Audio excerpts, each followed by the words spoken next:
Hi everybody, my name is Elizabeth. Welcome back to my channel. So tonight is a little different. Um, it just went a little crazy. I went to a concert tonight down in Cincinnati and I had intended to film at the concert hall, which I did a little bit. I'll show you some of the footage of the concert hall and some pictures of the performers and everything like that. But things just didn't go as expected, and so I was not able to do any actual talking to you while I was there, unfortunately. But I thought it was a good thing to happen just so I could talk about another aspect of doing things alone all the time, and that is safety. Now, I do know a big reason why a lot of people don't do things on their own is because they might not feel safe doing them on their own. And what I'll say is that is very valid. Um, this is probably the first time in years that I've started doing something and then I'm like, I don't feel very safe right now. Everything's okay. It worked out fine. It had to do with parking. I got down there, for the concert. It was at a location that I've never been to before. It's at the Cincinnati Music Hall. And I did not do the research that I usually do beforehand. Usually I just look up a couple times, what the options are for parking and, parking garages nearby and things like that. I did that, but I did it maybe an hour before I left. And that was just because this has been a very busy couple days and I just didn't have the time to do it. So when I got down there, the parking garage that I was planning on parking in had a sign posted that said they only took cash. Who carries cash? I don't carry cash. And so then I was in downtown Cincinnati and it's not very easy to pull over and Google another place to park. So I was just kind of circling and I finally found another garage only about a half mile away, and just the gates were up. I think it was maybe for one of the sports stadiums. I have no idea which one. But because there was no game, I think they just had the gates up to let people kind of park there if they wanted to. So I pulled in, I parked. My car was the only one in there. It was a nice garage, but when I got out and I was like, a half mile walk, that's fine. And I started walking, I was like, this isn't the best area of town. And it was fine. The sun was still up. I just called my parents, so I had them on the phone. That always just makes me feel better. And talked to them. It was only a 10-minute walk to the hall. But then I was like, there's no way I'm going to walk this on my way back. It's going to be dark. I'm not walking this. So I was going to Uber, which would have been fine. Now, I ended up not having to do that because what happened when I was at the concert, at intermission, I just started up a conversation with the lady next to me. And it just kind of came up that, the problems I had parking. And I was like, oh yeah, I'll just have to Uber back because, I don't feel safe walking. And she said, well, I'm parked, only a 5-minute walk away. I can drive you back to your car. And so after a couple more minutes talking with her, I was like, this feels okay. This feels okay. This doesn't feel like a unsafe situation. And so I accepted her offer and she was very nice and she drove me back to my car. So, but if I hadn't met her, I would have Ubered and it would have been okay. But I guess what I would say to you guys is, not doing something because you don't feel safe is perfectly valid, absolutely valid. But I would also say that there are ways that you can lessen, if not eliminate, that feeling of not feeling safe. I actually go to Cincinnati fairly frequently for musicals specifically. And I know, where I can park. That's only a block and a half away from the theater. I know that it's a very well-traveled area. So it's never I feel like I'm alone or in danger. And I did all that, I was very thorough with that research the first time I went to that theater. Same with Dayton, whenever I go to a show downtown Dayton, I know the theater very well. I know where to park. I know, I feel safe doing that as long as I stay within the parameters of what I know to be okay. So that's what I would say is there are definitely some situations that, yeah, probably don't do that by yourself. I'm never going to say like, oh yeah, there's like this little hole in the wall, like dive bar downtown in a big city. You're going to be there till 1 o'clock in the morning and then walk to your car, 12 blocks away. I'm never going to tell you to do that. That sounds like a terrible idea. Don't do that ever. But there are definitely things like that you can do in big cities, as long as you have a little bit of planning that you can do very safely. And so that's what I would just say is if you're nervous about being safe, just do your research beforehand and you should be okay. And that was my mistake tonight is that I just did not do my research. And it ended up okay, but I didn't get there because I had to walk farther than I expected. I didn't get there till about maybe 5 minutes before the concert was going to start. And so I was just kind of scrambling to get through security into my seat in time. Now during intermission, I did take some video of the hall. I'll show you that here in a minute. But I unfortunately didn't get a whole lot of footage. Just because, and then after, because this kind lady was going to drive me back to my car, I was going to be like, oh, can you wait 15 minutes while I like shoot some film? Like I wasn't going to do that to her. But anyway, enough about that. Let me tell you a little bit about the concert I went to. It was a violin and soprano concert is what they called it. And the performers were Joshua Bell, who is the violinist, and Larisa Martinez. And then their accompanist was Peter Dugan on piano.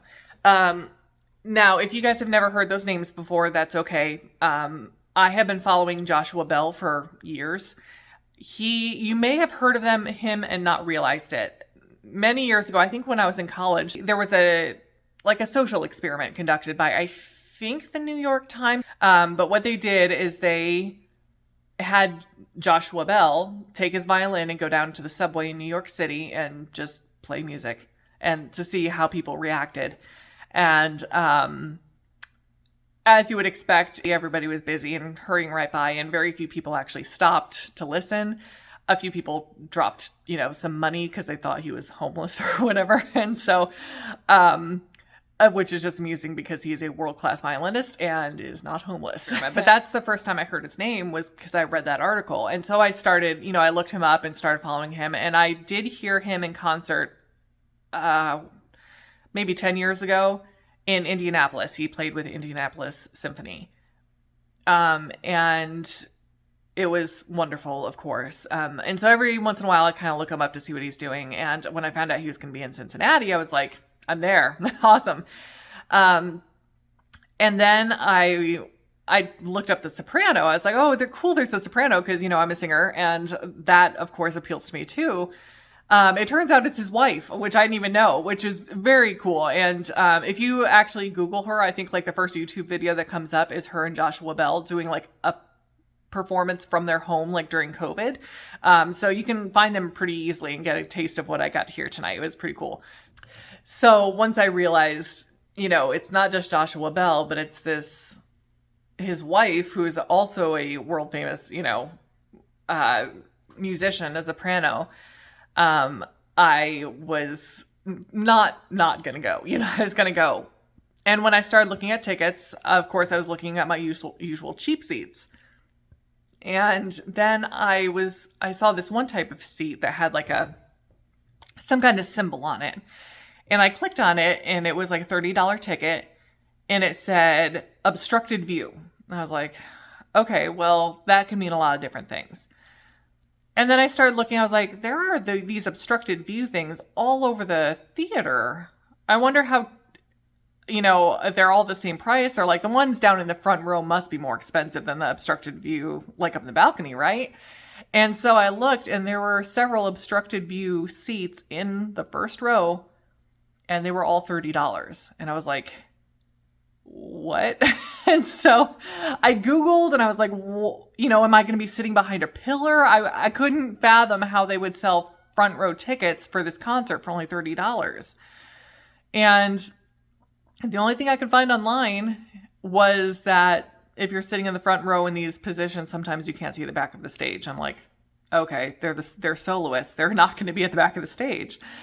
And So I bought the ticket. It was $30 and in the front row. And as I was going, I was like, okay, there must be something I don't know. Like, there must be something, like the piano's going to be blocking the view, which, if you know music, doesn't really make any sense either. Or some kind of equipment, something is going to be there to actually make this an obstructed view. And I got there, and I'll put the pictures up now. This was my view.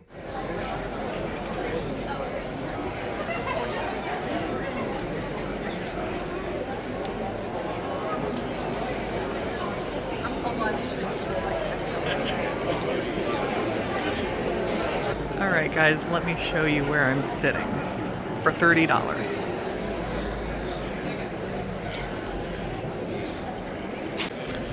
Yep, still not there.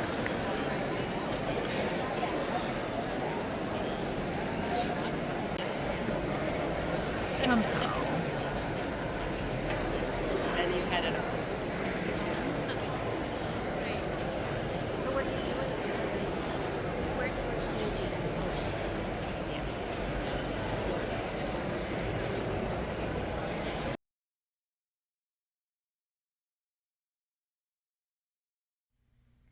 There's no obstruction. I'm still baffled. Now what I did, when I was making that friend next to me, that's how we started chatting. I was like, can you believe these seats were as cheap as they were? And, so we kind of bonded about that. The two men on the other side of her, actually, it seems like comes to this theater quite frequently. And what they told us was, well, when the full symphony is there, you're kind of like blocked by this, the performers that are right up next to the stage, the edge of the stage.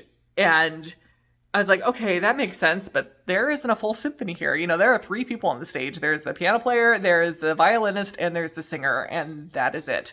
And apparently the theater these seats are obstructed. It doesn't matter what the concert is, and we're selling them for $30. And I'm still baffled.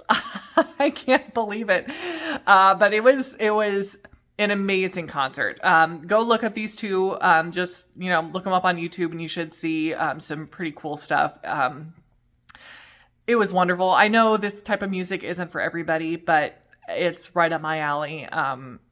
Sometimes sopranos, I never know, because sometimes their voices can seem heavy. I don't know how else to describe it, but it sounds like singing is very taxing or like an effort to them. And Larisa was not that way. Just this beautiful tone, very pure, very effortless whenever she was singing. And then of course Joshua Bell is just phenomenal. He does things on the violin that I don't know how he does them. And it was just, oh, it was wonderful. So that's really all I can say. It was just a great night. Even with, the whole parking situation, it all worked out. And, as I was sitting next to that lady, I just kind of felt this tap on the shoulder, from God that was like, talk to her, start a conversation with her. And when I did, my problems were solved. I didn't have to pay for an Uber, and this nice lady, drove me back to my car. So, don't do what I did, do your research beforehand, but in this circumstance, it did work out for the best. But,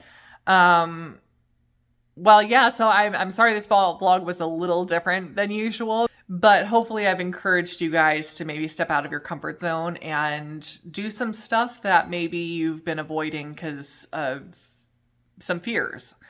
If you guys have any questions about more specifics or how to kind of do things that are maybe a little nerve-wracking, just let me know, send me a comment, and I'll do my best to answer them.